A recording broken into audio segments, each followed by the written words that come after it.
Le Seigneur soit avec vous. Évangile de Jésus-Christ selon saint Jean. En ce temps-là, Jésus disait à ses disciples : « J'ai encore beaucoup de choses à vous dire, mais pour l'instant, vous ne pouvez pas les porter. Quand il viendra, lui, l'Esprit de vérité, il vous conduira dans la vérité tout entière. En effet, ce qu'il dira ne viendra pas de lui-même, mais ce qu'il aura entendu, il le dira, et ce qui va venir, il vous le fera connaître. Lui me glorifiera, car il recevra ce qui vient de moi pour vous le faire connaître. Tout ce que possède le Père est à moi. Voilà pourquoi je vous ai dit, l'Esprit reçoit ce qui vient de moi pour vous le faire connaître. » Acclamons la parole de Dieu. Louange à toi, Seigneur Jésus.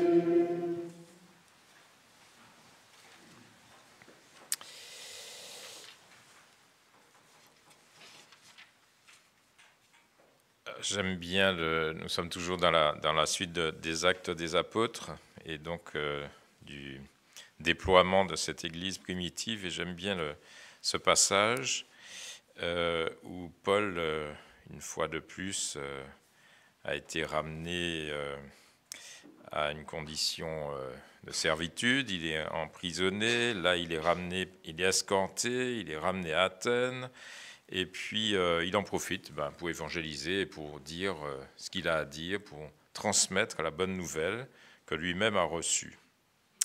Et donc il se retrouve au milieu de l'Aréopage, et il fait ce discours. « Je peux observer que vous êtes en toutes choses des hommes particulièrement religieux. » Il ne s'agit pas d'être seulement religieux. C'est ce qu'il est en train de leur dire. Religieux, étymologiquement, c'est ce qui relie à Dieu, ce qui permet de faire un lien. Donc un moyen, la religion, qui permet de relier Dieu à l'humanité. Très bien. Mais on peut trouver toutes sortes de moyens et puis mettre une étiquette religieux. Une étiquette, lien, moyen d'être en communication avec Dieu. Alors il y en a qui vont enserrer des arbres, embrasser des arbres ou des pierres ou autre chose. Il y en a qui portent des amulettes. Et puis, voilà, ce sont les moyens par lesquels ils passent pour être en communication avec Dieu ou pour que Dieu leur donne des grâces ou des protections.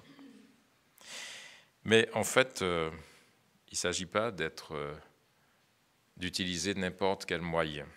C'est ce que Paul est en train de dire. Je peux observer que vous êtes en toutes choses des hommes particulièrement religieux, et j'ai même trouvé sur vos monuments cette inscription « Au Dieu inconnu ». Et en fait, Paul est en train de leur dire « Mais Dieu, on le connaît. Mais Dieu, non pas Dieu, il existe, au Dieu inconnu. » Donc ces Athéniens, ils pensent bien qu'il y a une force, il y a un souffle, il y a un Dieu ou des dieux.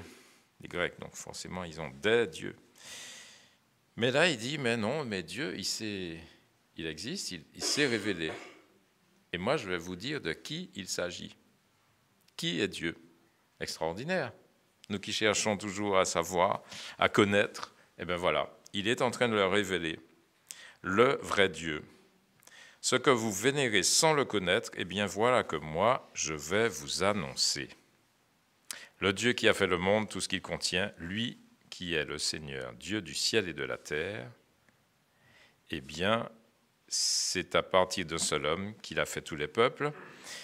Et ce Dieu, eh bien, c'est le Père de Jésus-Christ. Il est en train de leur révéler la bonne nouvelle. Dieu s'est fait homme. Dieu s'est fait proche de l'humanité dans la personne de Jésus. Dieu est Père, Fils et Esprit Saint.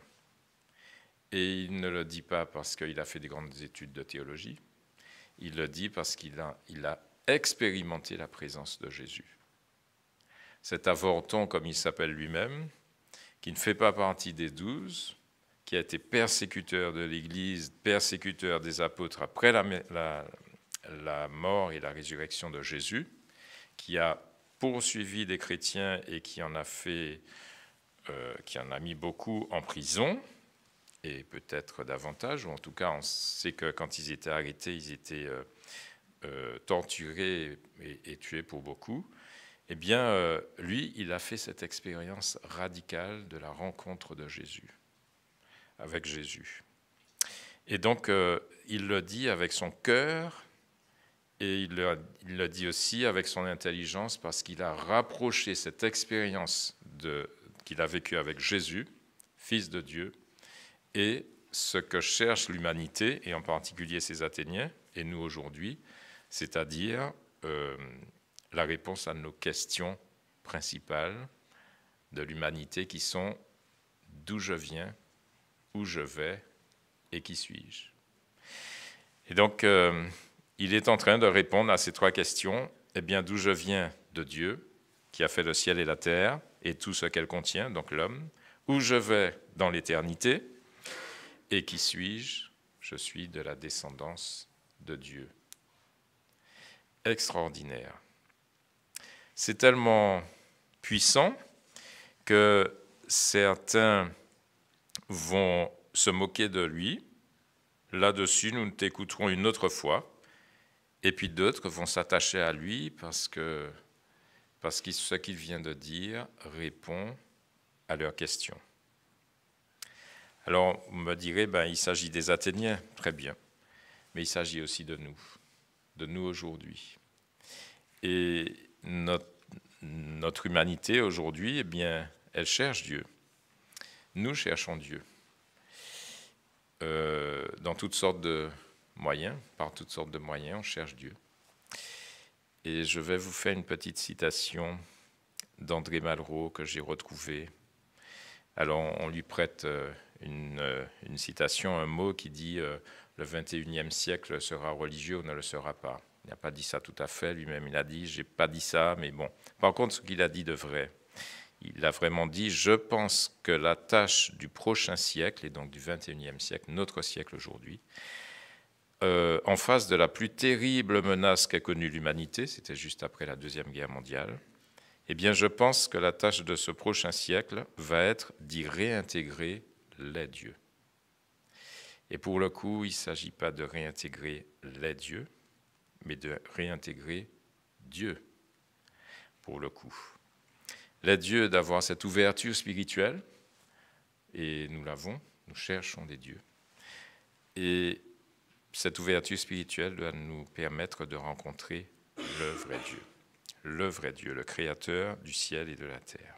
Et ce vrai Dieu, il est dans la personne de Jésus. Voilà. Alors quand Jésus nous dit dans l'Évangile, et je termine par là, « J'ai encore beaucoup de choses à vous dire, mais pour l'instant, vous ne pouvez pas les porter, parce que la révélation est quand même, nous dépasse complètement. » Mais il dit, « Quand il viendra, lui, l'Esprit de vérité, il vous conduira dans la vérité tout entière. » Alors pour mieux connaître le vrai Dieu, eh bien nous demandons l'Esprit Saint. Vous êtes d'accord avec moi? Oui? J'espère que les internautes sont d'accord. Eh bien, il suffit de demander l'Esprit Saint. Comme ça, nous connaîtrons davantage le vrai Dieu et nous connaîtrons davantage tout ce que Jésus a à nous révéler. Voilà, alors rendons grâce à Dieu. Demain, nous allons fêter l'Ascension, donc la montée de Jésus, le départ de Jésus de la terre, en tout cas sous sa forme humaine, mais il reste quand même avec nous. Je suis avec vous tous les jours jusqu'à la fin des temps.